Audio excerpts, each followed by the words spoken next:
जय हिंद दोस्तों। उत्तर प्रदेश में सर्दी लगातार बढ़ती जा रही है, पारा बिल्कुल गिरता जा रहा है, लेकिन उत्तर प्रदेश की राजनीति में गर्माहट लगातार बढ़ती जा रही है। गर्माहट का पारा बिल्कुल हाई होता जा रहा है। जी हाँ दोस्तों, एक हम पोस्ट आपको दिखा रहे हैं, दैनिक भास्कर का है।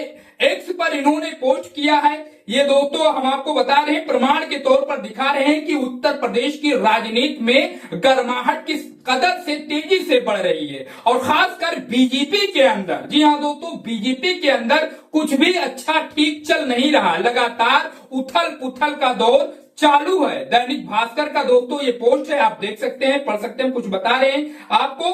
दोस्तों, सर्द मौसम और विधानमंडल सत्र के दौरान जो है ब्राह्मण विधायकों की बैठक ने उत्तर प्रदेश की राजनीति को गरमा दिया है। भाजपा विधायक अनधिकृत रूप से भले ही इसे सामाजिक बता रहे हो अपनी तरफ से, परंतु इसमें राजनीतिक उपेक्षाओं पर चर्चा जो है होने का कयास लगाया जा रहा है। पिछले दिनों क्षत्रिय जनप्रतिनिधियों, उसके बाद कुर्मी समाज की बैठकें हो चुकी हैं। ऐसे में इन कयासों को बल मिल रहा है कि विरोधी पहले ही भाजपा में ब्राह्मणों का उपेक्षा के सवाल पर सवाल उठाते रहे माना जा रहा है। बैठक के जरिए दल से लेकर सरकार तक को एकजुट का संदेश देने की कोशिश की गई है। वहीं सपा के राष्ट्रीय महासचिव शिवपाल यादव ने भी इसमें जो है घी डालने का काम किया है। भाजपा विधायकों को अपनी पार्टी में आने का उन्होंने ऑफर दिया। सपा के राष्ट्रीय अध्यक्ष अखिलेश यादव ने भी इस मामले पर ट्वीट किया है। उसके अलावा हम आपको बता दें दोस्तों कि इसमें इस पोस्ट पर कुछ कमेंट आए हैं, जिनको हम आपको विस्तृत जानकारी देने की कोशिश कर रहे हैं। इसमें सुंदर लाल हैं, वो कह रहे हैं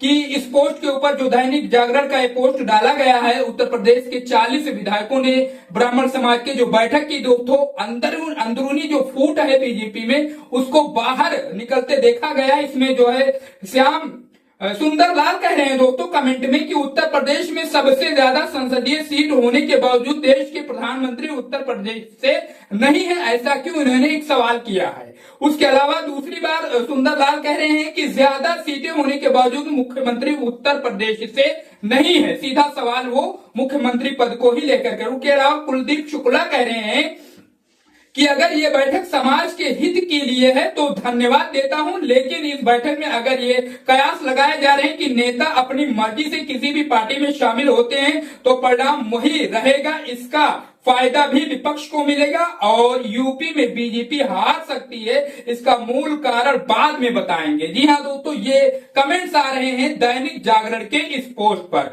अब दोस्तों, ये जो बैठक हुई है इसके बारे में दोस्तों हम आपको बता दें कि एबीपी न्यूज के एक आर्टिकल के हिसाब से कहा जा रहा है कि ब्राह्मण विधायकों की बैठक में बीजेपी ब्राह्मण विधायकों की बैठक पर बीजेपी नाराज, पंकज चौधरी ने दी नसीहत, नकारात्मक राजनीति से रहें दूर। नए नवेले अध्यक्ष हैं दोस्तों उत्तर प्रदेश के बीजेपी के पंकज चौधरी, और जो मीटिंग की है ब्राह्मण विधायकों ने, 40 विधायकों ने अलग बैठकर इस पर उन्होंने नाराजगी जताई है। अब दोस्तों आप देख सकते हैं कि अंदर खाने कितनी कलह है, कितनी लड़ाई चल रही है बीजेपी के अंदर। चौधरी साहब जो अभी भी नए अध्यक्ष बने हैं, इन्हें तुरंत मोर्चा संभालना पड़ा और बयान जारी करना पड़ा। एबीपी के आर्टिकल के हिसाब से मैं आपको बता रहा हूं, उत्तर प्रदेश में ब्राह्मण विधायकों की बैठक पर भारतीय जनता पार्टी ने सख्त रुख अपनाया है। उत्तर प्रदेश अध्यक्ष पंकज चौधरी ने पार्टी नेताओं के ऐसी नकारात्मक राजनीति से दूर रहने की सलाह दी है। अब इस मामले पर हम आपको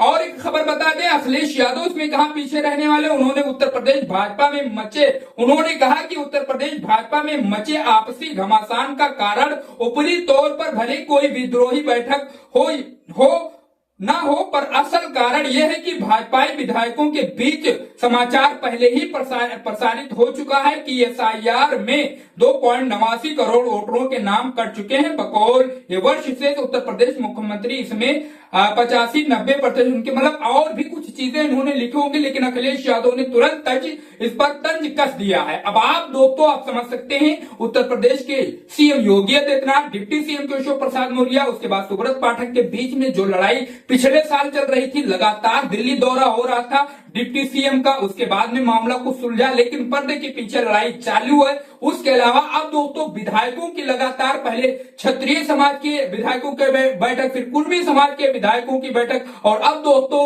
ब्राह्मण समाज के विधायकों की बैठक। तो दोस्तों इससे अब ये साफ जाहिर हो रहा है कि बीजेपी के अंदर बड़ी जबरदस्त तरीके से जो है खेमेबाजी, गुटबाजी चल रही है। अब दोस्तों इसका खमियाजा कौन भुगतेगा, या इसका भारी नुकसान उठाना पड़ेगा बीजेपी को 2027 के विधानसभा चुनाव में, इस पूरी खबर पर दोस्तों आप अपनी राय कमेंट बॉक्स में हमें जरूर बताइए। चैनल को सब्सक्राइब करके रखिए, क्योंकि इस पर हम आपके लिए देश और प्रदेश की सच्ची पॉलिटिक्स की खबरें लाते रहते हैं। पूरे तथ्यों के साथ आपको बताया, पूरे सबूतों के साथ हमने दिखाया कि बीजेपी के अंदर कितनी अंदरूनी कलह दिख रही, कितनी गुटबाजी दिख रही है। वे नुकसान किसे देगा, फायदा किसे देगा, अपनी राय कमेंट बॉक्स में जरूर बताइए।